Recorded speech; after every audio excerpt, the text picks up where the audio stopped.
주님께서 여러분과 함께 또한 사제의 영과 함께 요한이 전한 거룩한 복음입니다. 주님 영광 받으소서. 그때 예수님께서는 갈릴레아를 돌아다니셨다. 유다인들이 당신을 죽이려고 하였으므로 유다에서는 돌아다니기를 원하지 않으셨던 것이다. 마침내 유다인들의 초막절이 가까웠다.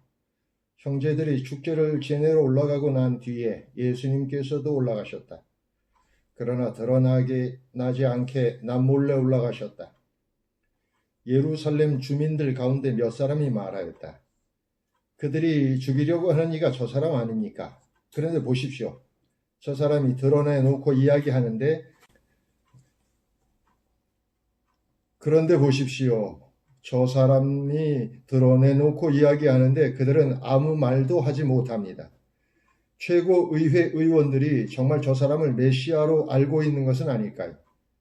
그러나 메시아께서 오실 때에는 그분이 어디에서 오시는지 아무도 알지 못할 터인데 우리는 저 사람이 어디에서 왔는지 알고 있지 않습니까? 그래서 예수님께서는 성전에서 가르치시며 큰 소리로 말씀하셨다. 너희는 나를 알고 또 내가 어디에서 왔는지도 알고 있다. 그러나 나는 나 스스로 온 것이 아니다. 나를 보내신 분은 참되신데 너희는 그분을 알지 못한다. 나는 그분을 안다. 내가 그분에게서 왔고 그분께서 나를 보내셨기 때문이다. 그러자 그들은 예수님을 잡으려고 하였지만 그분께 손을 대는 자는 아무도 없었다. 그분의 때가 아직 오지 않았기 때문이다. 주님의 말씀입니다. 그리스도님 찬미합니다. 참 예수님 어떻게 하루 잘 지내셨습니까? 오늘 조금 늦은 거는 금요일 날마다 조금씩 늦었던 것으로 이제 기억이 되는데 금요일 날마다 3시에 십자가의 길 기도를 하고 미사를 바치느냐고 조금 늦었습니다. 이제 우리는 거의 사순시기의 막바지에 이르고 있는데 실제로 이 사순시기 전체를 두고 보면 맨 처음에 말씀을 드린 것처럼 이 사순시기는 은총의 시기고 구원의 시기고 축복의 시기고 어쩌면 우리한테 꼭 필요한 때일 수 있습니다. 그런데 우리가 어떤 태도를 취하는지 또는 우리가 어떤 마음가짐인지에 따라서 전혀 다른 결과가 나올 수 있다는 것이죠. 갑자기 창세기 생각이 납니다. 창세기에 보면 아담과 하와가 그 죄를 짓는 장면이 있어요. 생명나무 열매를 떼먹지 말라, 선악과를 따먹지 말라 그랬는데 그것을 따먹습니다. 그리고 나서 하나님께서 이제 오셔서 어디 있느냐 이렇게 물으니까 아담이 말합니다. 알몸이 부끄러워서 나갈 수가 없습니다. 사실 굉장한 착각이에요. 그러니까 알몸이 부끄러운 것이 아니라 실제로는 하나님께서 하지 말라는 것을 했다는 것에 부끄러워해야 하는데 엉뚱한 것에 부끄러워하는 것이죠. 비슷하게 오늘 복음도 보면 굉장히 이렇게 어긋나 있습니다. 예루살렘 사람들은 예수님께서 어디에서 왔는지 알고 있다 이렇게 얘기를 해요. 자, 이게 어디서 왔다고 생각할까요? 예루살렘 사람들이. 들리지도 않는데 괜히 물어봤죠? 갈릴레아에서 왔다고 생각할 겁니다. 그런데 예수님께서 뭐라고 말씀하시냐면 너희는 나를 알고 또 내가 어디에서 왔는지도 알고 있다 이렇게 말씀하십니다. 그런데 이 말씀은 사실은 내가 갈릴레아에서 왔다는 것을 너희들이 알고 있다 이런 뜻은 아닙니다. 예수님께서 하신 이 너희는 알고 있다 할 때 이거는 내가 하늘로부터 온 사람이라는 것을 너희는 알고 있다. 그렇지만 그것을 믿으려고 하지 않는다. 그저 겉으로 드러나는 형식적인 눈에 보이는 가시적인 그런 것들에 매여서 그 너머를 보지 못하는 이스라엘 사람들과 어떤 대비를 이루는 것이죠. 어긋나는 거예요. 그러니까 서로 알고 있다고 하는 것이 다른 의미를 갖는 것이죠. 우리는 모두 예수님을 믿는 사람들이고 그래서 예수님을 믿기 때문에 세례를 받고 천주교 신자가 되었는데, 그럼 우리는 예수님을 얼마나 알고 있는가? 실제로 사실 이제 구약과 또 예수님 신약 그리고 이제 교회 시대를 나누어서 보자면, 구약은 주로 이제 하나님과의 관계에 대한 이야기입니다. 그런데 그 하나님과의 관계에 있어서 대부분 어떤 태도를 갖느냐면, 들어라 이스라엘, 이스라엘아 들어라.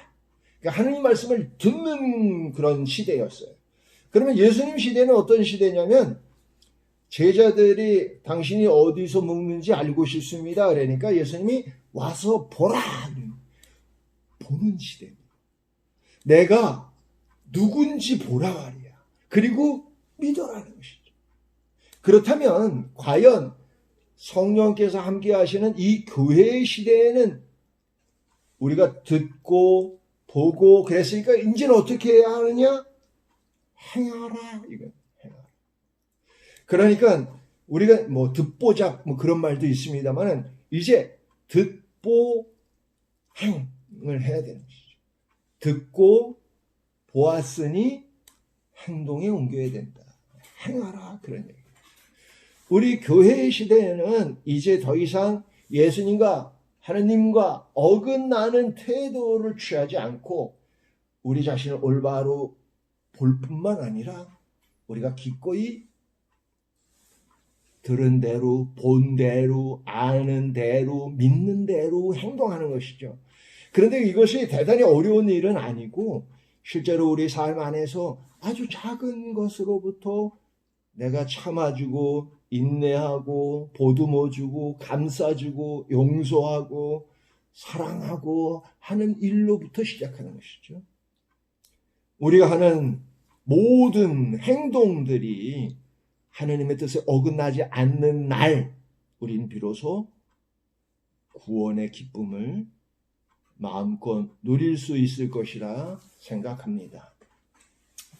오늘 복음이 우리에게 일러준 대로 오늘 남은 하루도 행하는 하루, 행동하는 하루가 되기를 바랍니다. 이어서 공지사항 좀 알려드리도록 하겠습니다. 먼저 미사가 4월 1일까지 이렇게 했다가 다시 연기가 돼서 뭐 국가에서 이제 그러기를 원해서 4월 6일서부터 개시를 하도록 하겠습니다. 월요일서부터 이제 미사를 시작하는데 이때 미사 참여를 하실 때는 반드시 마스크를 꼭 착용하시고요. 그리고 들어오시면 명단에 꼭 이름을 체크하시고 또 체온도 좀 재시고 그러셨으면 좋겠습니다. 그리고 해외여행의 경력이 있거나 아니면 몸이 불편한 사람들은 아예 몸이 좀 좋지 않은 사람들은 아예 참여하지 않았으면 좋겠습니다. 또 노약자분들도 가능하면 오시지 마시고요. 주일날 아주 완전 무장하고 혹시 오시면 오실까 주의하시기 바랍니다. 그리고 이제 우리가 이제 사순시기를 전부 이렇게 집에서 지내게 됨으로써 판공성사를 제대로 이제 못 봐서 교구에서는 일괄 고해와 일괄 사제를 해줄 수 있도록 지침이 내려왔습니다. 그래서 저희 본당에서는 성화요일과 성목요일 미사 전에 일괄 고해와 사제를 드리도록 하겠습니다. 물론 대제를 지으신 분들은 나중에 개별 고해를 꼭 받으셔야 합니다. 그리고 앞으로 새로운 그 지시가 있을 때까지 본당에서의 모든 활동들, 모든 모임들은 금지하는 것으로 이렇게 아시면 되겠습니다. 그리고 방금 따끈따끈한 소식인데요. 3월 27일 금요일 오늘이죠. 오늘 오후 6시 교황님께서 코로나19 전 세계 확산의 고통을 위해서 특별히 기도하시고 또 전대사를 주신다고 합니다. 저희 나라 시간으로는 토요일 새벽 2시, 토요일을 시작하는 새벽 2시입니다. 이 시간에 깨어 함께 기도하고 참여하시기를 바라고요. 이때 함께 하시는 분들에게도 교황님께서 함께 전대사를 드리겠다고 합니다. 이상 본당 신부였습니다. 끝. 내일 또 봐요.